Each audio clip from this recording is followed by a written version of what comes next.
ราบสวัสดีท่านผู้ชมและสวัสดีนานานักตกปลาทุกๆคนเนาะและสวัสดี FC ทั้งฝั่งลาวและก็ฝั่งไทยเนาะกลับมาพบกับช่องอ้วนฟิชชิ่งเนาะเมื่อนี้ก็จะพาท่านผู้ชมมาออกไม้อีกแล้วเนาะตีปลาคออยู่ที่พายพะแรงเนาะตัวนี้เนาะหลังจากที่บริมาโดนเนาะตัวไม้นี่กลับมาซ้ำไม้เก่าเนาะที่ว่าได้ปลาหลายๆแต้มเนาะแล้วก็พลาดไปหลายแต้มเนาะมาเมื่อนี้มาแก้มือเนาะเพราะว่ามีน่าให้คำแนะนำมาว่าสงสัยเนาะเมื่อนี้สิลองมาใส่เทคนิคการสงสัยบ้างเนาะโอเคแต่การพิเศษเนาะเมื่อนี้เนาะเหยื่อตัวใหม่เนาะนี่เนาะทดลองเหยื่อตัวใหม่จากค่ายล่าวเนาะตัวนี้เนาะค่ายSU Fox นะตัวนี้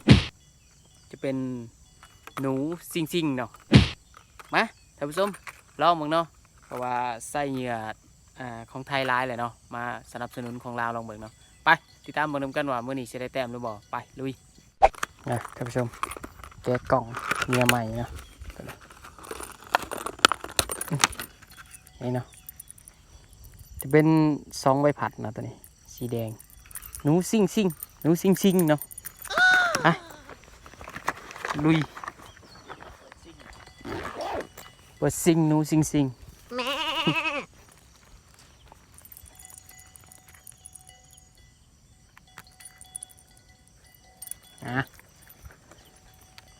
สุดอุปกรณ์สุดเก่าสุดเดิมเนาะล็อกแบ็กเดวิลโมล็อกจับคู่กับคันไบสันA2เนาะ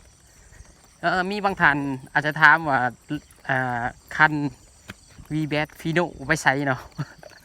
คันตอนนั้นถึกไหมเนาะปลายไกด์แตกเนาะก็เลยว่าบริษัทเนาะตอนนั้นหาซื้อปลายไกด์มาก่อนเนาะก็เลยใส่ตัวนี้ไปก่อนมาท่านผู้ชมลุย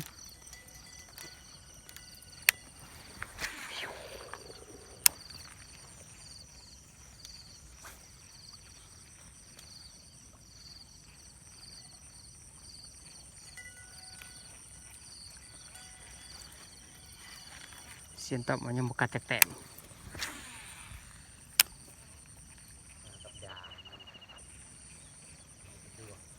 ลืมแนะนำเนาะมากับเสียนต่อมมานี่เสียนต่อมคนลอยเมียมันตกปลา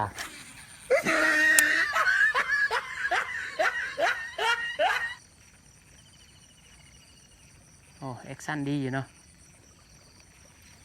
จากค่ายลาวเนาะตัวนี้ค่าย SU Fox เนาะ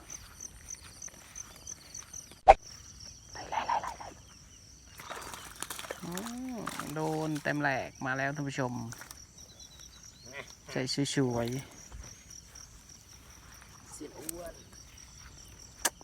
เสียนต่ำจัดเลยเนาะ1 แต้มสวยเลย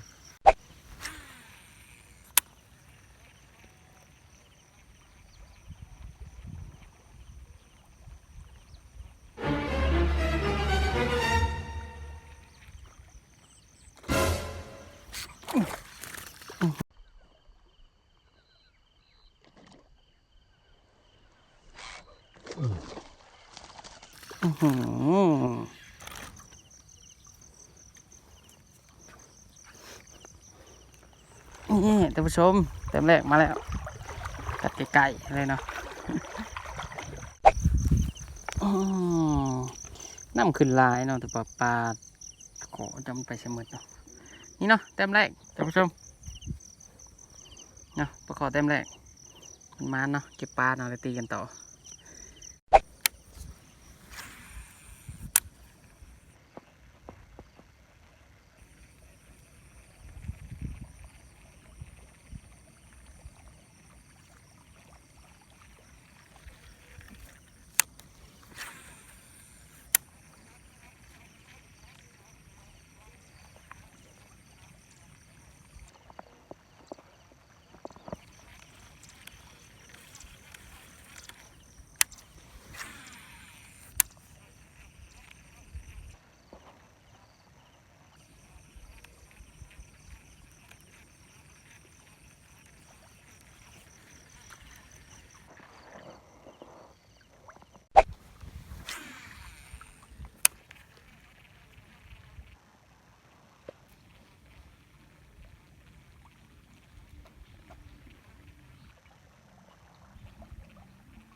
ม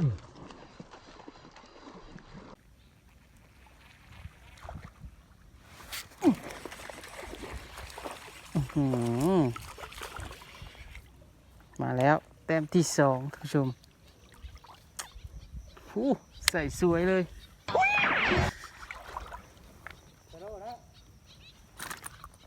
ใส่สวยใส่สวย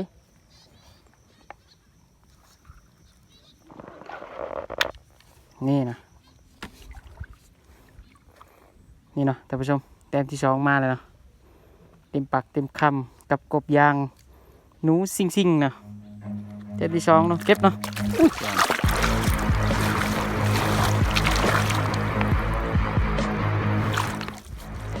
โอ้ลอกหลุดเกือบไปเนาะ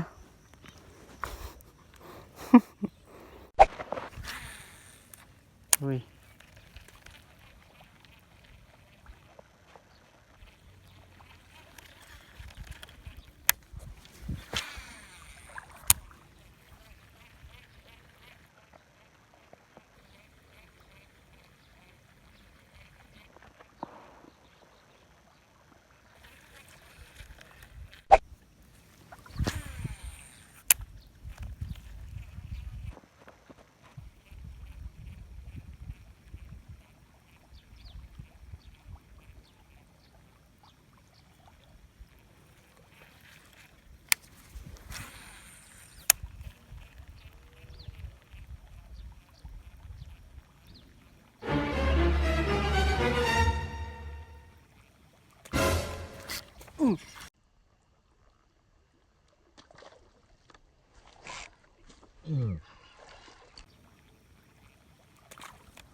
โดน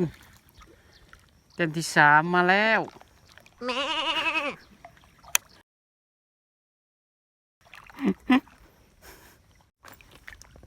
นี่นะท่านผู้ชมเต็มที่3เต็มบนใหญ่ไปได้เนาะเจ็บนะ3 แต้มนะท่านผู้ชมตีกันต่อหมุนมาขักหัวกันเลย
สู้ดีกว่า